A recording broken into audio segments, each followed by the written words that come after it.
మన భూమి మీద ఉన్న మనుషులందరి పరిస్థితి ఇప్పుడు ఎలా ఉందంటే ఒక యుద్ధం. మనమంతా ప్రక్కన ఒక పోరాటంలో ఉన్నాం. ఈ భూమి మీద మనమంతా ఎవరమంటే సైనికులు. నీవు ఒక సైనికుడివి, నేను ఒక సైనికుడిని. మనమంతా దేవుని సన్నిధిలో, దేవుని సన్నిధి ద్వారా భూమి మీద అపవాది అయిన శాతాన్ని జయించగలిగే సైనికుడు మనము. ఆ పోరాటంలో మనమంతా ఉన్నాము. ఆ పోరాటంలో ఉన్నాం కాబట్టి మనము లేఖన భాగం నుంచి కొన్ని మాటలు తెలుసుకున్నాం. ఎందుకంటే కీర్తన గ్రంథం 8వ అధ్యాయము 4వ వచనం.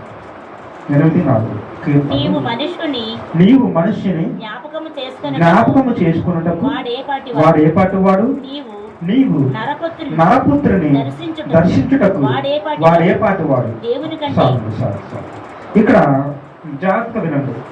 మనుష్యుని నీవు జ్ఞాపకం తెచ్చుకొనిచున్నావు. దావీదు మాట్లాడుతున్న మాట ఇది. దావీదు ఏం చెప్పాడంటే మనుష్యుని నీవు జ్ఞాపకం చేసుకున్నటకు వాడు ఏ పాటి వాడు అంటే నేను. ఫర్ ఎగ్జాంపుల్ దావీదు అనుకున్నాడు, నీవు నన్ను జ్ఞాపకం తెచ్చుకొని నా కొరకు నన్ను ఒక ఉన్నతమైన స్థితిలో ఉంచడానికి నేను ఏమాత్రం ప్రభు, నేను ఆఫ్రాల్. అదే కదా చాలా ఈ లోకంలో అనమాట. ఆఫ్రాల్ నేనంతా, నేను ఏమాత్రం, నేను చిన్న మనుషులు అంటాను, చిన్న గోరులు అంటాను, చిన్న ఇసుకురీలు అంటాను, నేను ఏ పాటు వాడిని దగ్గర అని చెప్పి దావీదు తనకు తగ్గించుకొని అక్కడ మాట్లాడతారు. ఎందుకు తెలుసా? ఆయన్ని ఇప్పుడే మీరు చెప్పారు, మీ పాస్టర్ గారు ముందు చెప్పిన మాట ఏంటంటే దావీదు గొర్రె పిల్లలను కాసుకుంటూ గొర్రెలను కాసుకుంటూ చిన్న పిల్లలను దేవుడు ఏం చేశాడు? రాజుని చేశాడు. ఇశ్రాయేలు దేశానికి రాజుని చేశాడు.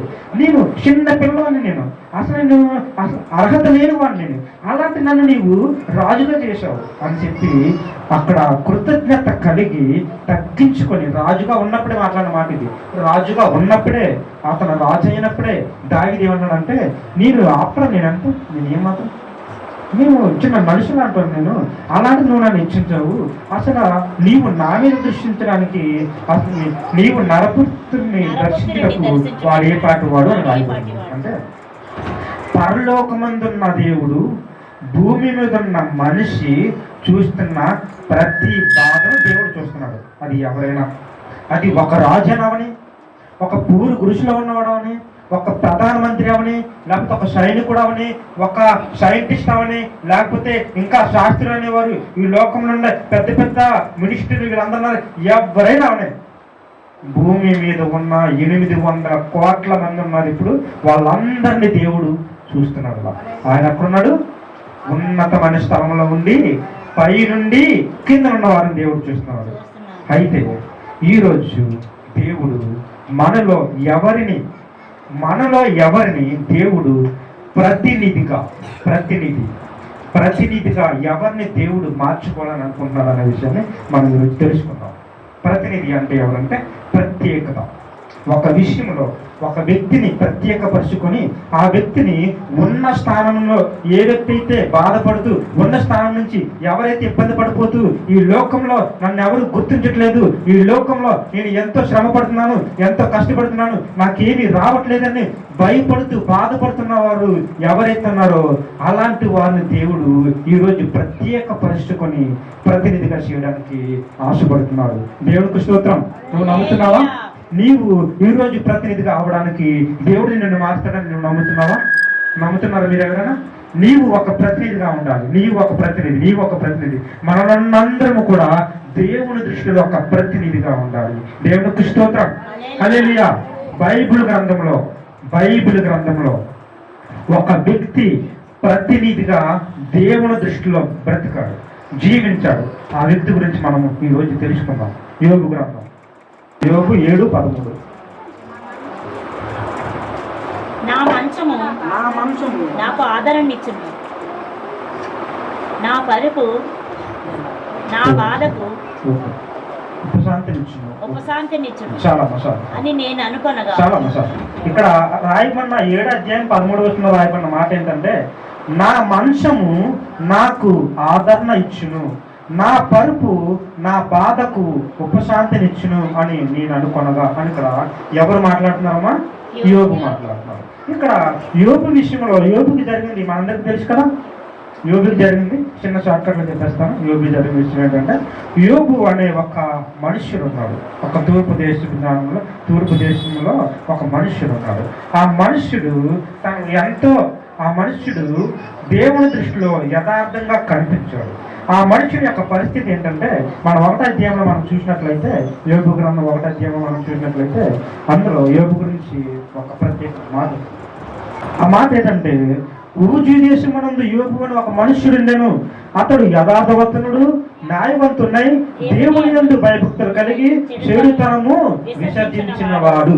అతనికి 7 కుమారులు 3 కుమార్తెలు కలిగి, అతనికి 7,000 గొర్రెలను 3,000 ఒంటెలను 500 జత ఎద్దులు 500 ఆడగాడులను కలిగి బహుమంది పనివారును అతనికి ఆస్తిగా ఉండెను. గనుక తూర్పు దిక్కు జనులందరిలో అతడే గొప్పవాడుగా ఉండెను. దేవునికి స్తోత్రం. హల్లెలూయా. తూర్పు దేశంలో ఉన్న ఆ యొక్క ఊజీ దేశంలో తూర్పు దేశంలో ఉన్న వాళ్ళందరిలోనూ గొప్ప వ్యక్తి ఎవరంటే యోబు. ఆ యోబుకి 7 పిల్లలు ఉన్నారు, కుమారులు ఉన్నారు, 3 కూతుర్లు ఉన్నారు, మొత్తం 10 మంది పిల్లలు ఉన్నారు. ఆయనకు బోళ్ళంతా పశు సంపద ఉంది, బోళ్ళంతా ధనధాన్యాలు ఉన్నాయి, బోళ్ళంతా భూమి ఉంది. ఆ దేశంలో ఉన్న మనుషులందరిలో గొప్ప వ్యక్తి ఎవరంటే యోబు. అంత డబ్బుండి అంత మంచి పిల్లలు ఉన్నారు, 7-10 మంది పిల్లలు ఉన్నారు, డబ్బులున్నాయి, అతనికి ఏ కరువు లేదు, అసలు ఏ కరువు లేదు యోబు దగ్గర. అలాంటి వ్యక్తి ఈ రోజులో ఉంటే ఏం చేస్తారు? ఈ రోజులో ఉంటే నా అనుభవం ప్రకారం ఈ రోజులో ఉంటే ఏం చేస్తారంటే, సినిమాలకు వెళ్తారు, డబ్బులు తీసుకొని షికారు చేస్తారు, పబ్బులకు వెళ్తారు, తాగడానికి వెళ్తారు, ఎక్కడ పడితే అక్కడికి వెళ్ళి పనికి మళ్ళీ వ్యర్థమైన పనులు చేస్తూ ఉంటారు. ఇవన్నీ డబ్బులు వ్యర్థంగా ఖర్చు పెట్టి ఇవన్నీ చేస్తూ ఉంటారు. కానీ యోబు ఏం చేశాడు తెలుసా? ప్రతిరోజు ప్రతి దినము, ప్రతి ఉదయము, ప్రతి సాయంత్రము యోబు చేసిన పని ఏంటంటే, తనకున్న పిల్లలను బట్టి 10 మంది పిల్లలు ఉన్నారు కదా, పిల్లలను బట్టి ఆ 10 మంది పిల్లల వరకు ప్రతిరోజు ప్రార్థన చేస్తూ గడిపాడు యోబు. దేవునికి స్తోత్రం. హల్లెలూయా. ప్రతిరోజు యోబు తన పిల్లల కొరకు ప్రార్థన చేస్తుంటే, మనమంతా ఏం చేస్తున్నాం? మన పిల్లల కోసం మనం ప్రార్థన చేస్తున్నామా? మన కుటుంబం కొరకు మనం ప్రార్థన చేస్తున్నామా? యోబు ఎందుకు ప్రార్థించాడంటే, నా పిల్లలు ఒకవేళ నాకు తెలియకుండా ఏమైనా తప్పు చేస్తారేమో ప్రభువా, ఏమైనా తప్పు చేస్తే వారిని క్షమించు, వారి మీదకి ఎటువంటి దోషం రానవద్దు, ఏ పాపం వారి మీదకి రానవద్దు అని చెప్పి తన తండ్రి అయిన యోబు పిల్లల కొరకు ప్రతి దినము ప్రార్థన చేస్తున్నాడు. మరి మనము మన పిల్లల గురించి, మన కుటుంబాల గురించి ప్రార్థన చేస్తున్నామా? ఈ విధంగా మన పిల్లలు పాపం జోలికి పోకూడదని, చెడు స్నేహాలు చేయకూడదని, చెడు సహవాసాలు ఉండకూడదని, ఈ లోకంలో కలిసిపోకూడదని, లోకానుసారంగా జీవించకూడదని మనం ప్రతిదినము మన కుటుంబం గురించి ప్రార్థన చేస్తున్నామా? ఒకసారి పరీక్షించుకోండి. మనం చేయవలసిన పనులు ఇవి.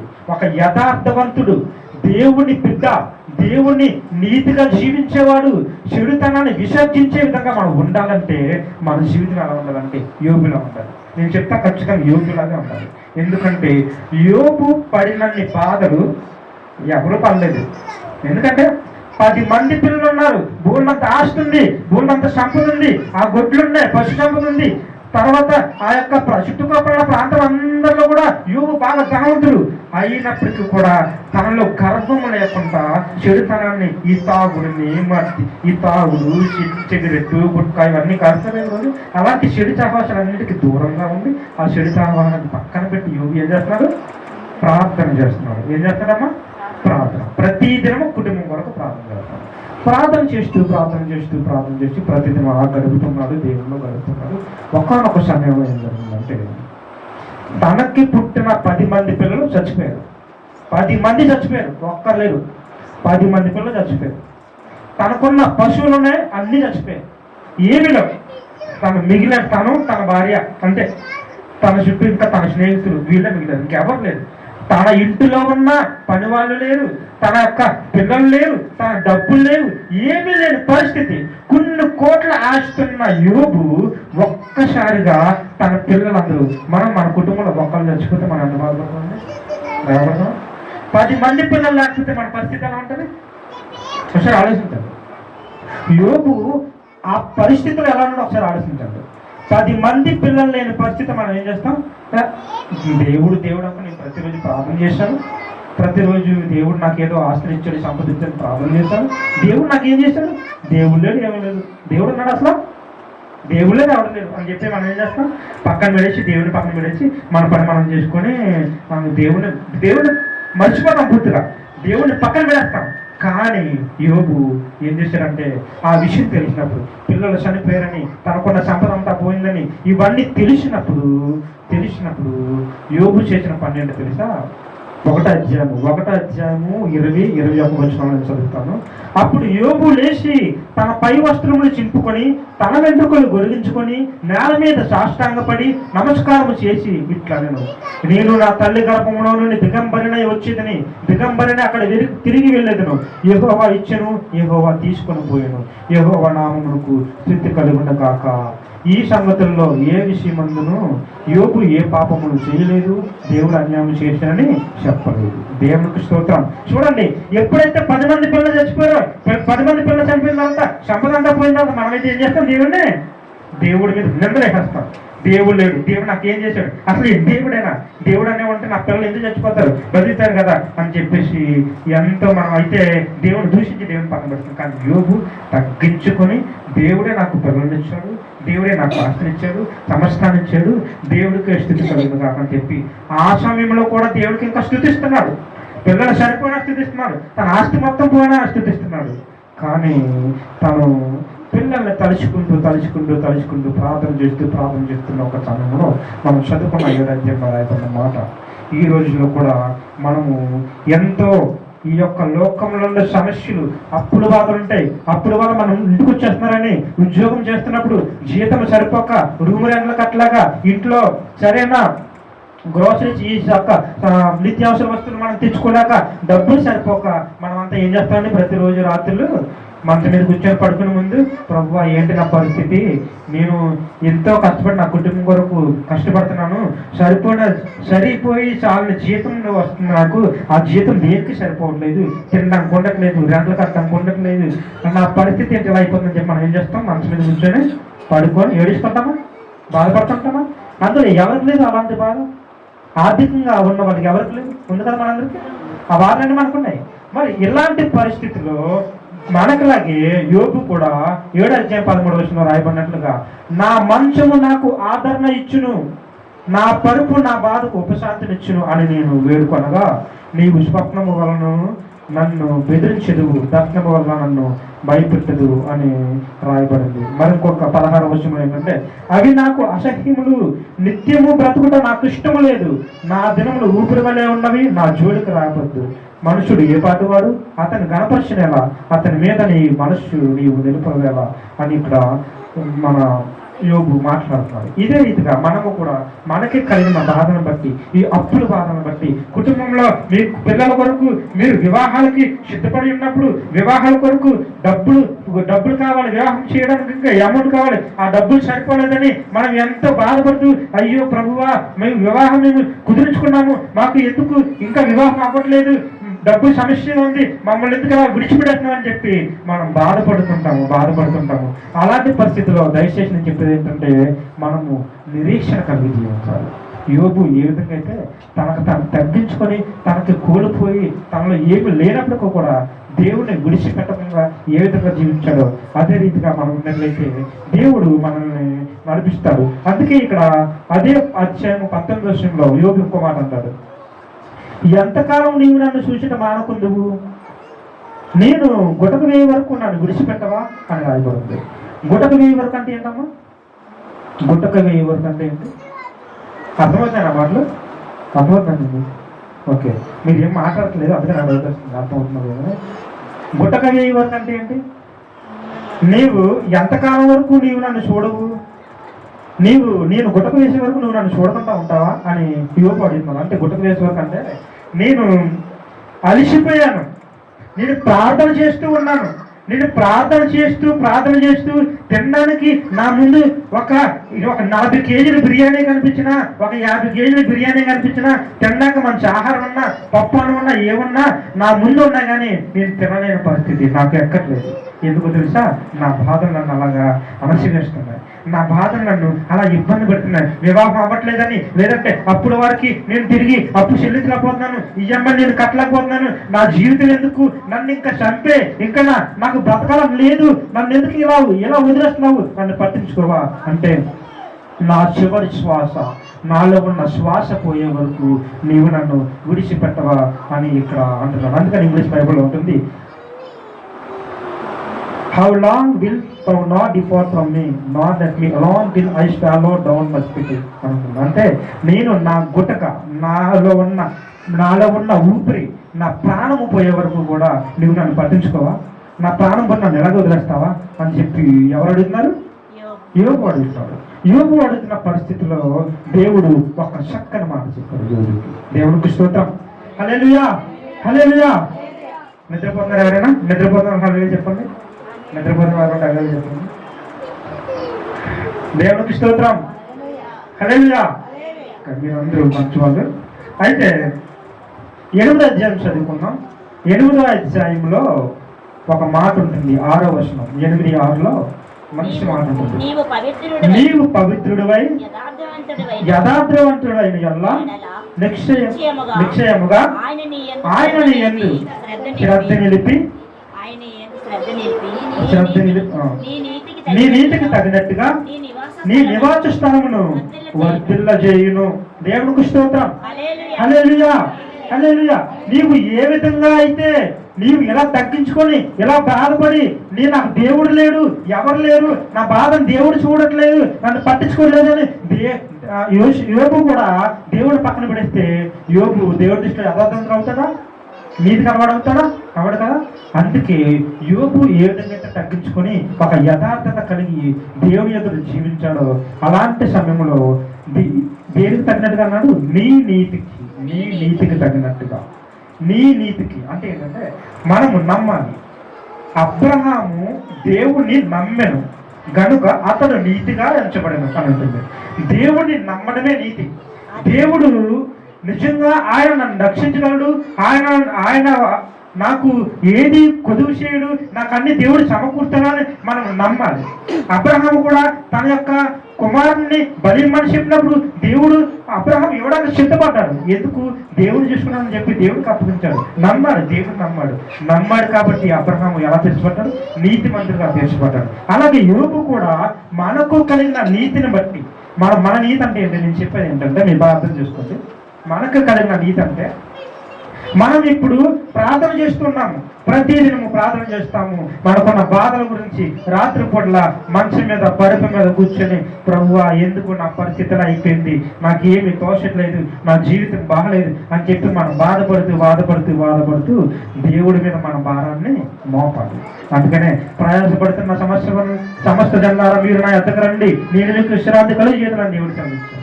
ఆ రీతిగా మనకున్న ప్రయాస, మనకున్న బాధ, కష్టం ఏదైతుందో అది మనము ఎక్కడ పెట్టాలి? దేవుడి మీద వేయాలి. దేవునికి స్తోత్రం. హల్లెలూయా.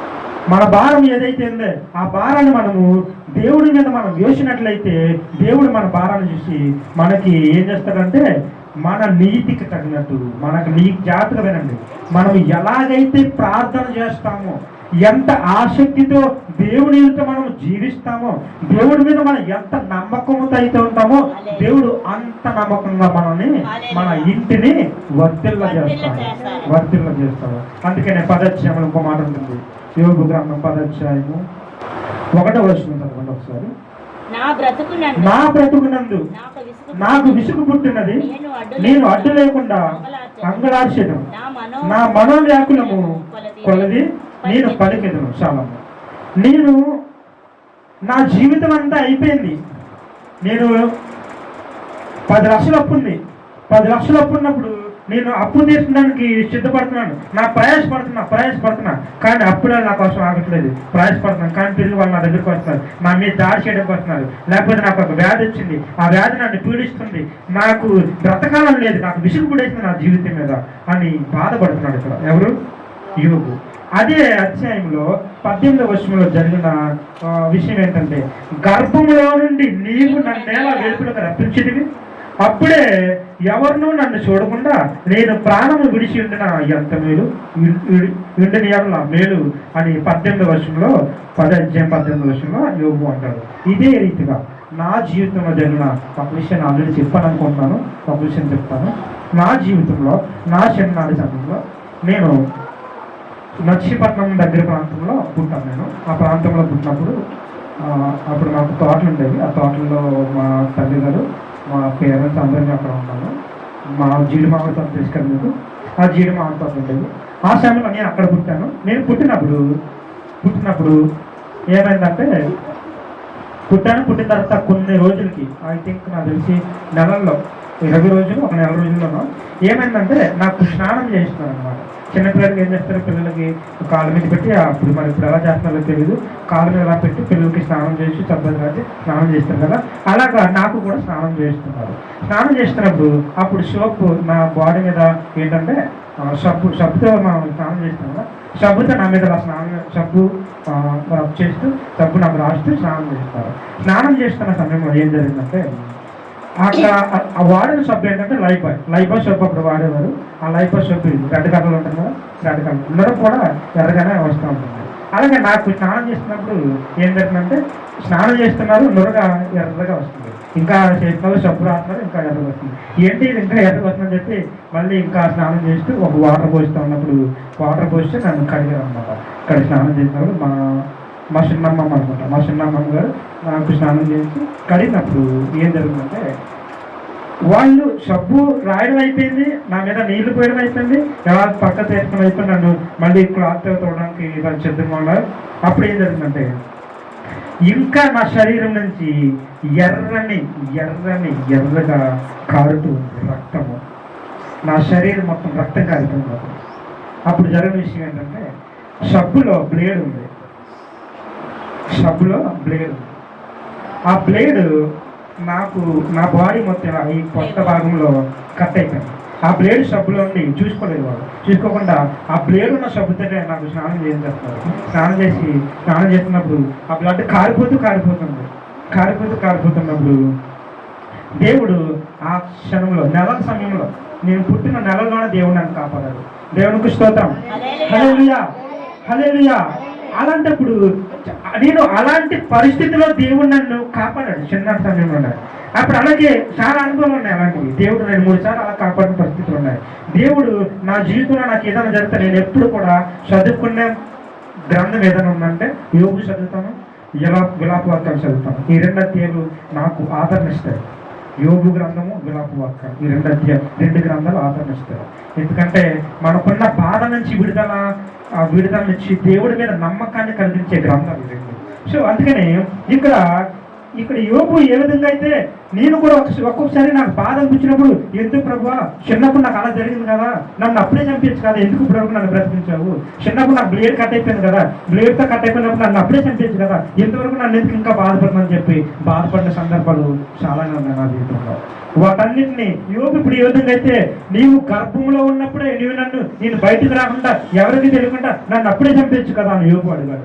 అదే రీతిలో నేను కూడా అడిగాను. కానీ దేవుడు నన్ను నిలబెట్టుకుని అనేక మందికి సువార్త ప్రకటించమని దేవుడు నన్ను 2016లో నా దేవుడు నాతో మాట్లాడాడు. 2019లో దేవుడు నాతో స్వయంగా 2019లో దేవుడి స్వరాన్ని నేను విన్నాను. నా చిన్నప్పుడు చాలాసార్లు విన్నాను. చిన్నప్పుడు నాకు అంత ఐడియా లేదు. ఎందుకంటే నా చిన్నప్పటి నుంచి నేను దేవుడిగానే ఉన్నాను.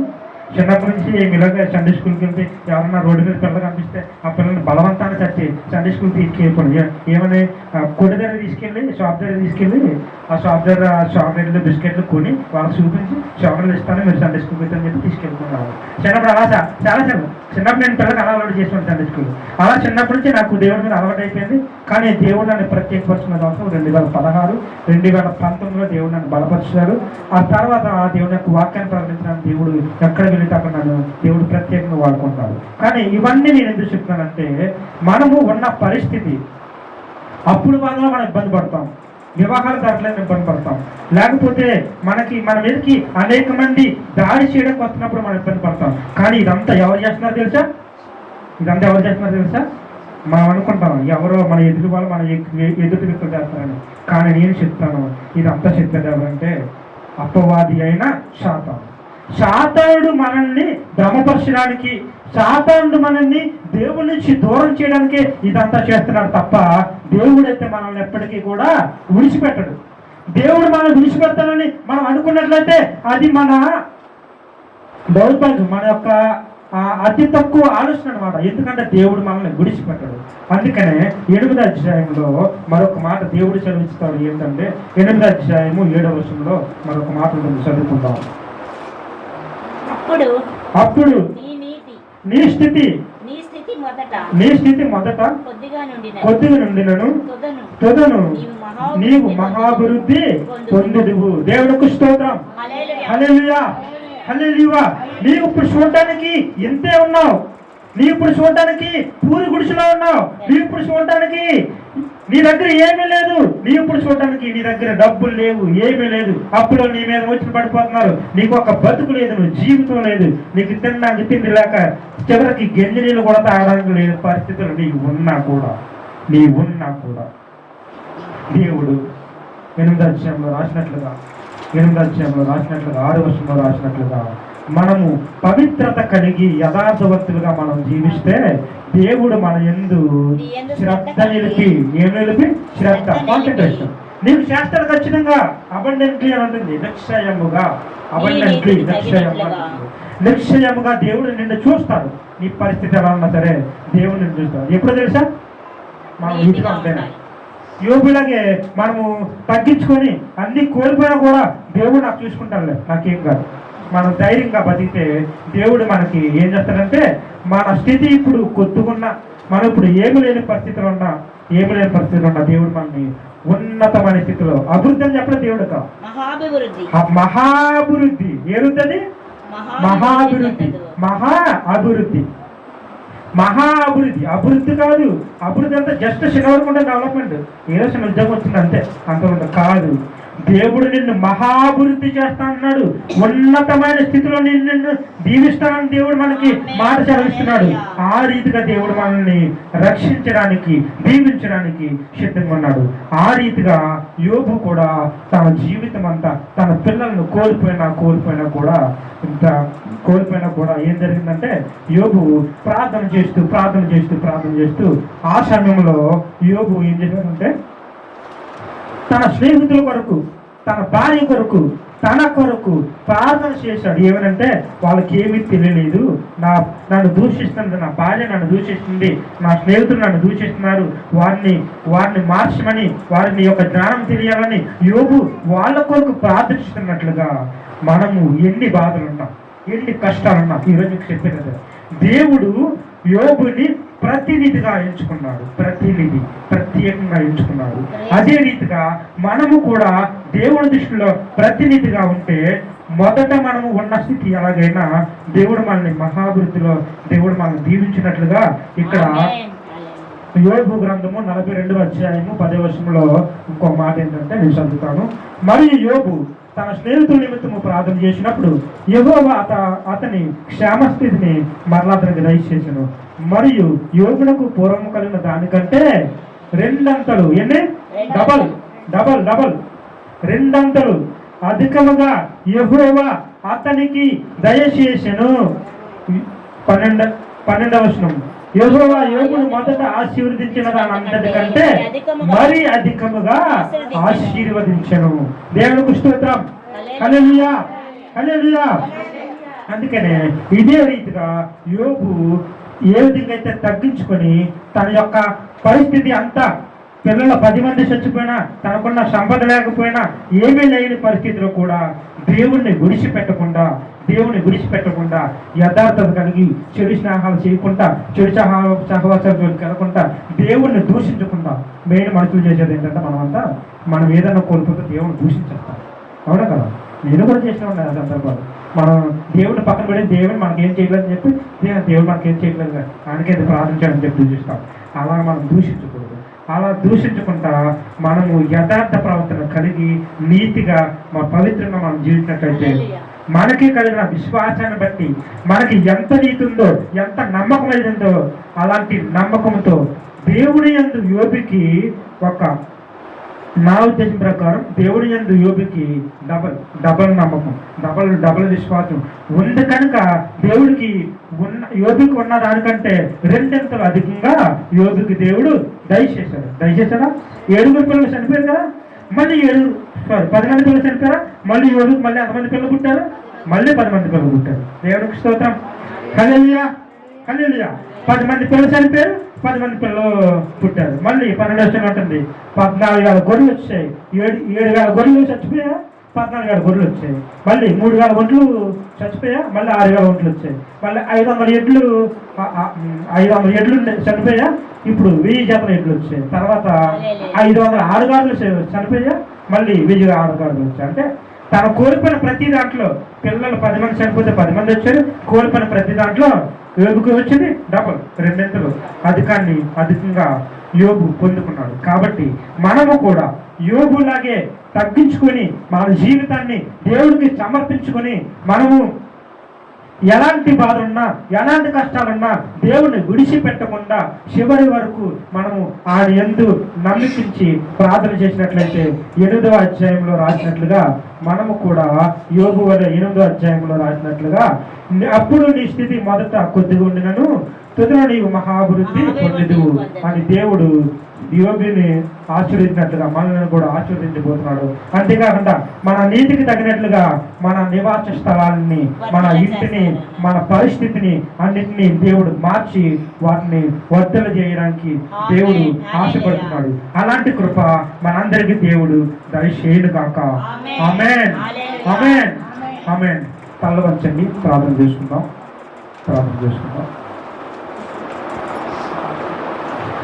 పరిశుద్ధ నీకు స్తోత్రం. ఈ యొక్క ఉదయకాలపు ఆరాధన 2వ దశలో తండ్రి, నీ యొక్క వాక్యం ద్వారా ప్రభువా మాకున్న ఇబ్బందుల నుంచి, ఇరుకుల నుంచి తండ్రి ప్రభా మేము తప్పించుకోవడానికి ఎలాంటి కృప నీవు యోబుకి దయచేశారో అదే రీతిగా తండ్రి మా యొక్క జీవితాల్లో మీరు దయచేయనట్లుగా తండ్రి యోబు లాంటి మనసు, యోబు లాంటి తగ్గింపు, యోబులా తండ్రి ప్రభా నిన్ను దూషించకుండా పవిత్రంగా నీతిగా జీవించడానికి, యథార్థంగా జీవించడానికి, చెడుతనం ఏదైతే ఉందో లోకంలో వాటికి తండ్రి లైంగిక సంబంధమైన కార్యాలకు లేకపోతే లోకంలో ఉన్న మద్యపానము ఇలాంటి వాటికి అన్నిటికీ తండ్రి ప్రభా దూరంగా ఉన్నట్లుగా మీరు మమ్మల్ని కాపాడాలి తండ్రి. నేను ఇంతవరకు ఎన్నో కోల్పోయాను, నా జీవితంలో ఏదీ లేదు, ఏమి లేని పరిస్థితుల్లో కూడా ప్రభా మేము ప్రార్థన చేస్తున్నామయ్యా. మా ప్రార్థన మీరు చెయ్యకండి, మా ప్రార్థన మీరు చూడండి, నన్ను వినండి, నా కన్నీరుని మీరు చూడండి. కన్నీరుతో నా రాత్రి అంతా నేను ప్రార్థన చేస్తుండగా, నా పరుపు మీద నేను పడుకొని ఉండగా, నా పరుపు తండ్రి ప్రభా నేను అనుకున్నాను, నా పరుపు మీద నేను ప్రార్థన చేస్తున్నప్పుడు నా దేవుడు నాకున్నాడు, నాకేం కాదు, నాకు ఆదరణ దయచేస్తే నా పరుపే, నాకు ఎవరు తోడలేదు, నా మనసును నాకు ఆదరణ ఇస్తుంది, నా పరుపు నన్ను దయాలు చేస్తుంది, నన్ను ఆదరణ ఇస్తుందని నేను అనుకుంటుండగా ప్రభా నీవు నన్ను దర్శిస్తున్నావు ప్రభా. నా ప్రియబిడ్డలు తండ్రి ప్రభా ఈ దిన వాక్యం విని ఉండగా తండ్రి ప్రభా వారి యొక్క హృదయముని మీరు తెరవండి తండ్రి. నీకు వందనాలు తండ్రి. వారిని చూడండి, వారి కన్నీటిని మీరు చూడండి, వారి పరిస్థితులు మార్చండి.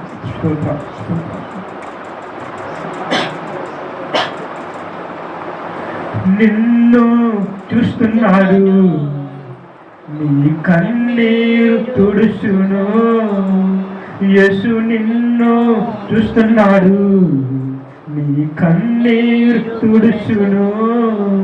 విడువకుమా కన్నీరు, విడువకుమా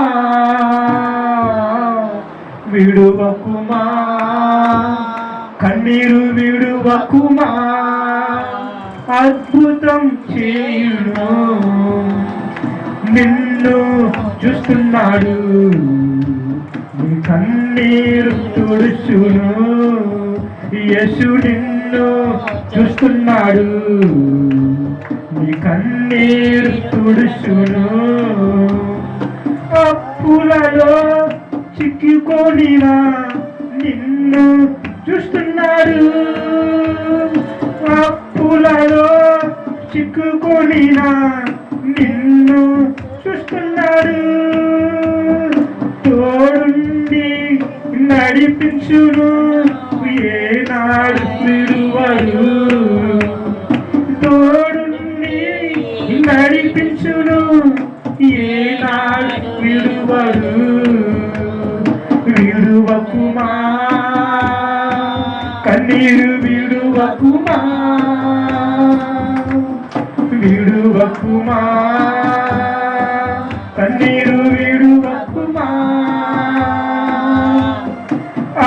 అద్భుతం చేయును, నిన్ను చూస్తున్నాడు, నీ కన్నీరు తుడుచును.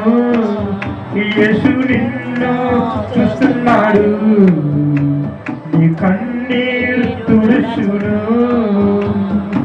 ఎదురుగాలితో పోరాటమా నిన్ను చూస్తున్నాడు, ఎదురుగాలితో పోరాటమా నిన్ను చూస్తున్నాడు. నీలోనేలో ప్రవేశించేను, నెమ్మది నిచ్చెను.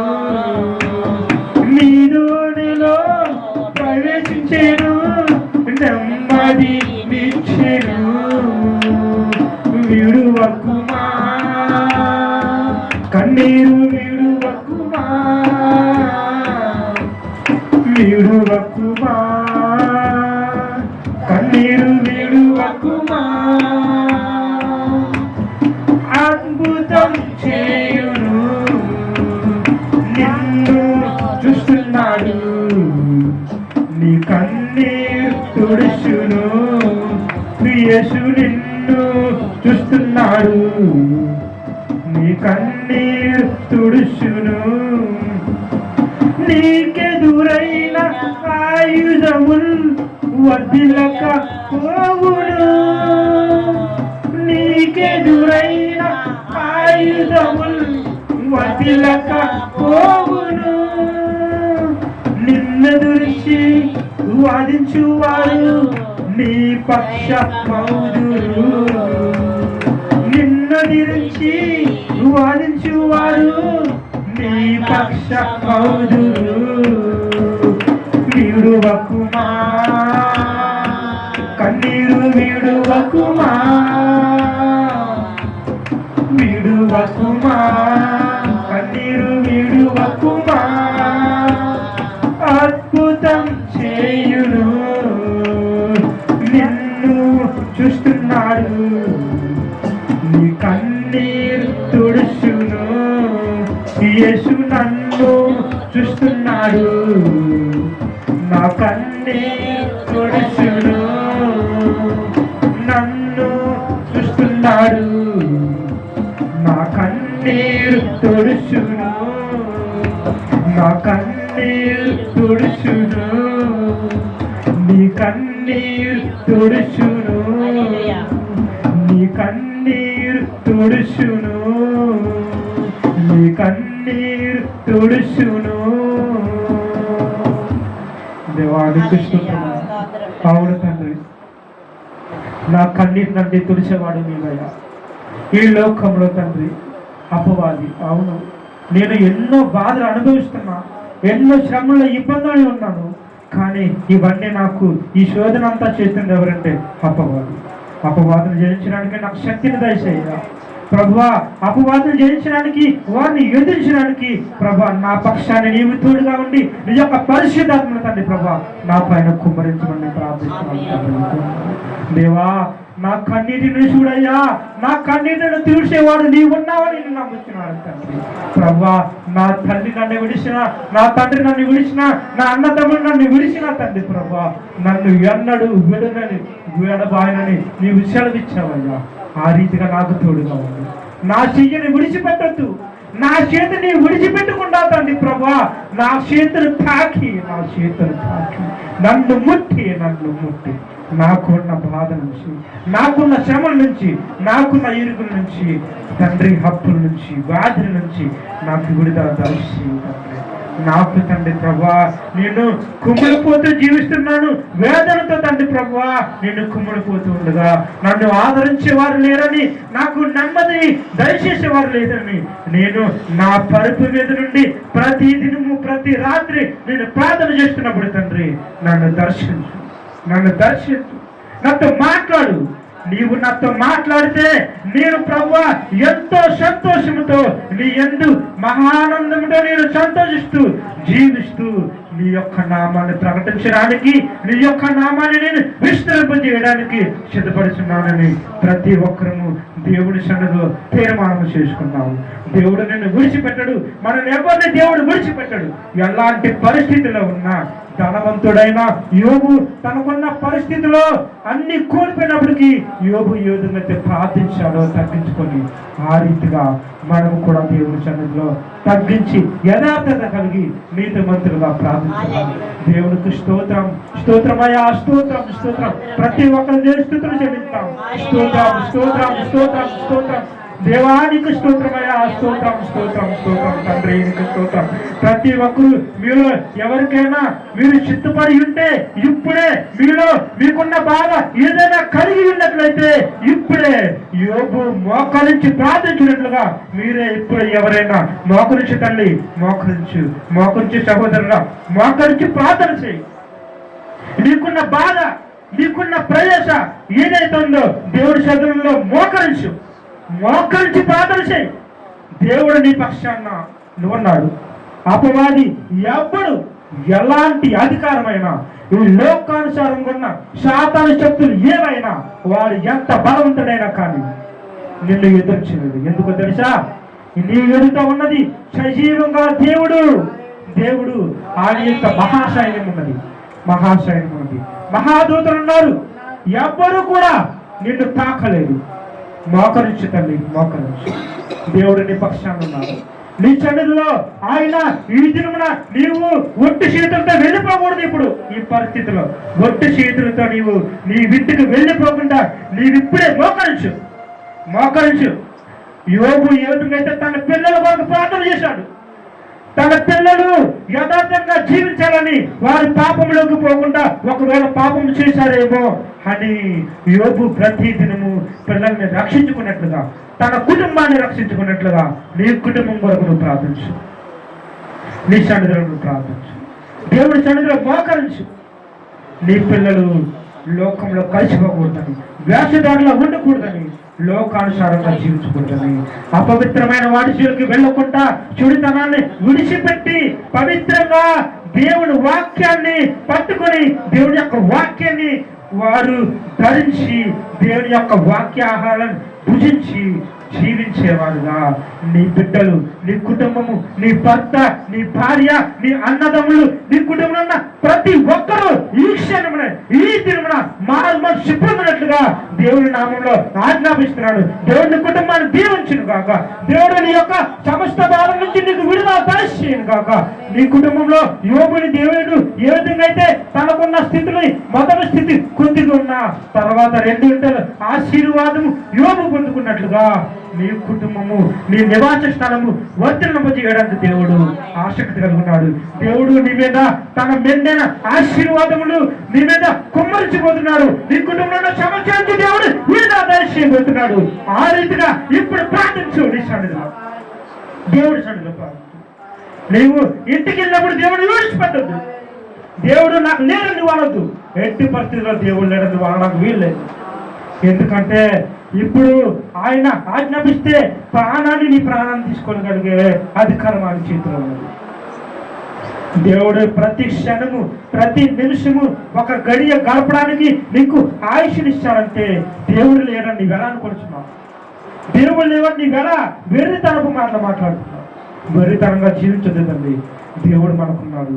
లోకంలో ఉన్న అనేక మంది దేవుడు గ్రహించలేదు, వారికి తెలియదు. నీకు తెలుసు. ప్రతి వారము, ప్రతి ఎక్కడ సభలు పెడితే అక్కడ, ఎక్కడ ఆరాధన ఉంటే అక్కడికి నీవు వెళ్తూ ఉన్నాము. నీవు దేవుని విడిచిపెట్టదు. దేవుని దూషించే అధికారం నీకు లేదు.